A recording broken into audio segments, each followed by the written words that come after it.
سورہ نساء کی آیت نمبر 103 ہے۔ اعوذ باللہ من الشیطان الرجیم، بسم اللہ الرحمن الرحیم۔ فَإِذَا قَضَيْتُمُ الصَّلَاةَ فَاذْكُرُوا اللَّهَ قِيَامًا وَقُعُودًا وَعَلَى جُنُوبِكُمْ فَإِذَا اطْمَأْنَنْتُمْ فَأَقِيمُوا الصَّلَاةَ إِنَّ الصَّلَاةَ كَانَتْ عَلَى الْمُؤْمِنِينَ كِتَابًا مَوْقُوتًا۔ صدق اللہ العظیم۔ پھر جب تم نماز پڑھ چکو تو اللہ کو یاد کرو، کھڑے اور بیٹھے اور لیٹے۔ پھر جب خوف جاتا رہے تو نماز کو درست کرو، بے شک نماز مسلمانوں پر اپنے مقرر وقتوں میں فرض ہے۔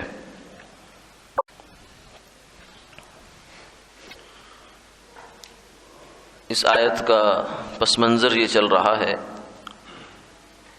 کہ سفر میں نماز کا طریقہ بیان ہو گیا، پھر جہاد کے دوران نماز خوف کی ترتیب بیان ہوئی، پھر فرمایا کہ نماز تو تم نے پڑھ لی ہے، لیکن سفر ہو یا حضر ہو، جہاد ہو یا خوف کی حالت ہو یا اطمینان کی حالت ہو، تو نماز سے فارغ ہونے کے بعد اللہ کی یاد سے غافل نہیں ہونا۔ یعنی یہ وہ کام ہے کہ جس کے لیے تمہیں کوئی خاص وضع کی ضرورت نہیں ہے، کوئی خاص حالت کی ضرورت نہیں ہے، کوئی خاص اس کے لیے کوئی تقاضا، کوئی ریکوائرمنٹ نہیں ہے، بلکہ اللہ کا ذکر اور اللہ کی یاد یہ وہ کام ہے، یہ وہ عبادت ہے کہ جو کسی بھی حال میں ہو سکتی ہے۔ یعنی یہ واحد چیز ہے۔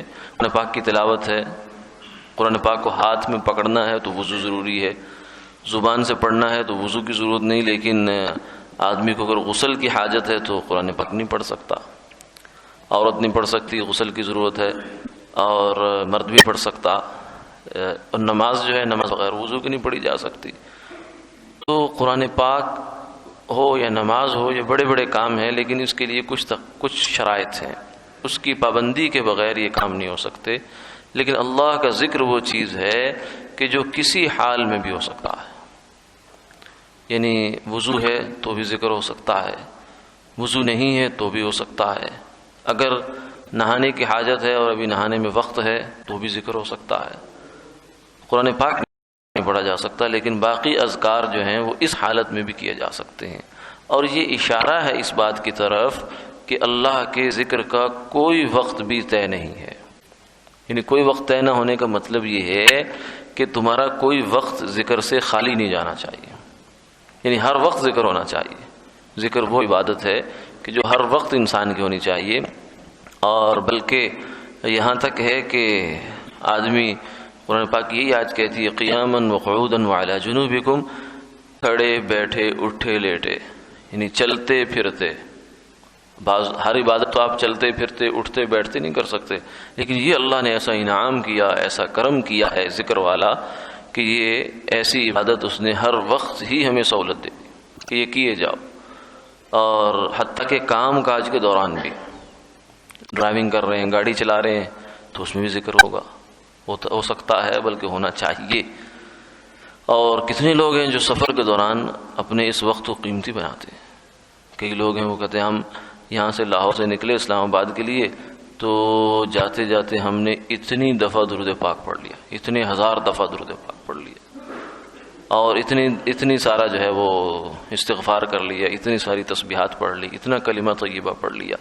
تو یہ ذکر جو ہے یہ اللہ نے ایسا خزانہ کھول دیا ہے مسلمان کے لیے کہ جس کی کوئی حد و حساب ہی نہیں ہے۔ ایک دفعہ سبحان اللہ کہہ لے تو کتنا بڑا اجر ہے، کتنا بڑا اجر ہے کہ اس زمین کے جو برتن ہے اس میں وہ اجر آ نہیں سکتا، سما نہیں سکتا۔ اس کی تو ایک پرچھائی بھی جو ہے اس دنیا مافیہ سے بہتر ہے۔ ایک سبحان اللہ کہنا، تو اگر 2 سبحان اللہ، 3 سبحان اللہ اور 100 دفعہ ہو جائے، پھر 1000 دفعہ ہو جائے، تو کیا کہنے کہ اللہ تعالیٰ اپنی یاد کی توفیق عطا فرما دے، اور کاموں کے دوران بھی فرمایا ہاتھ کار ولے دل یار ولے، یعنی ہاتھ ہمارا کام کر رہا ہو اور دل ہمارا جو ہے اللہ کی یاد میں مصروف ہو۔ یہ ایسے ہی ہے جیسے آدمی کو، مثال اس کی یہ ہے کہ آدمی کو جیسے سر درد ہو یا کوئی اور تکلیف ہو، دانت کی تکلیف ہے، تو بعض دفعہ باتیں کر رہا ہے، کام بھی کر رہا ہے، گاڑی بھی چلا رہا ہے، لیکن اس سے غافل نہیں ہے، اپنی اس درد سے غافل نہیں۔ ایسا ہی درد کچھ دل میں بھی انسان کے ہو جائے، اللہ کی یاد سے ایسی وابستگی ہو جائے، دل بستگی، دلچسپی ہو جائے کہ آدمی کام تو دنیا کا کر رہا ہے، دھندا دنیا کا کر رہا ہے، مگر دل اس کا اللہ سے جڑا ہوا ہے۔ تو یہ ہے فَاذْكُرُوا اللَّهَ قِيَامًا وَقُعُودًا وَعَلَى جُنُوبِكُمْ، کھڑے بیٹھے لیٹے، یعنی یہ کوئی حالتیں میں مقصد نہیں ہے، مقصد یہ کہ ہر حال میں اللہ کا ذکر کرو۔ یہ ذکر جو ہے یہ انسان کی روح ہے، یہ روح کی روح ہے۔ جیسے جسم کی زندگی روح سے ہے، ایسے روح کی زندگی اللہ کے ذکر سے ہے۔ الا بذکر اللہ تطمئن القلوب، اگر ذکر ہے تو انسان زندہ، حقیقی معنوں میں اصل زندہ وہ ہے جو ذکر اللہ کو یاد کرتا ہے، جو نہیں یاد کرتا وہ فرمایا مردہ ہے، مردہ ہے، چاہے وہ پہلوان ہو، ڈیل ڈول ہو، بڑا اچھا خاصا موٹا تازہ آدمی ہو، لیکن مردہ ہے۔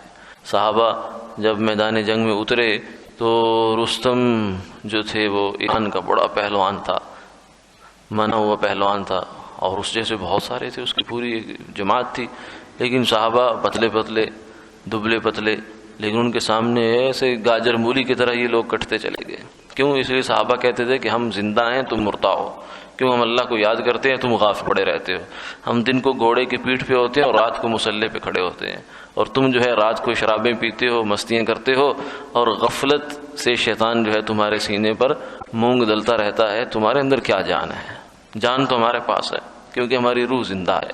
تو ذکر وہ چیز ہے جس سے انسان کی زندگی میں جان آتی ہے، برکت آتی ہے، قوت آتی ہے، اور جو انسان کو بھرا بھرا دل اپنا اس کا بھرا بھرا محسوس ہوتا ہے، اس کو کمیاں، یہ جو اپنی زندگی میں خلا انسان کو لگتا ہے بعض دفعہ، اور کافر کو اس حد تک لگتا ہے کہ وہ بیچارہ خودکشی کر بیٹھتا ہے، یہ خلا جو ہے یہ ذکر سے بھرا جاتا ہے۔